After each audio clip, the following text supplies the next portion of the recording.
तर good morning भावांनो. सकाळी उठून फ्रेश होऊन मी निघणार होतो कॉलेजला. तर हे आहे माझ्या कॉलेजचं प्रोस्पेक्टस, जे मला फर्स्ट डेला भेटलं, ज्याचं आता ओरिगामी करूनच खेळावं लागलो. मग चहा पिऊन कॉलेजला येऊन टी सीचं ॲप्लिकेशन दिलं.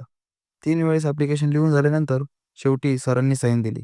मग प्रिन्सिपलची साईन घेऊन नो ड्यूजचा फॉर्म घेतला, ज्यावर मला टोटल 30 साईन घ्यायच्या होत्या. आता एवढ्या साईन घ्यायच्या होत्या म्हणून आधी पोटभर जेवून आलो आणि पूर्ण कॉलेज फिरायला लागलो. आज समजलं आमच्या कॉलेजमध्ये एवढा स्टाफ होता. साईन घेता घेता संध्याकाळचे 4:30 वाजले आणि नो ड्यूज सबमिट करायचंच राहिलं. मग रूमवर आलो. आता एवढं फिरून भूक पण तशीच लागली होती. मग काय, जेवायला निघालो. जाताना ही ऑफर बघून आम्ही आलो सुभेदार बिर्याणीला, जी फक्त करतानाच मस्त दिसत होती. निघताना आब्या बोलला, पाणीपुरी खाऊ. मग काय, निकीवर पुछपुछ. मग रूमवर निघालो. रूमवर येऊन बघतो तर काय, लाईट गेलेली. मग काय, झोपा आता, बाकी उद्या.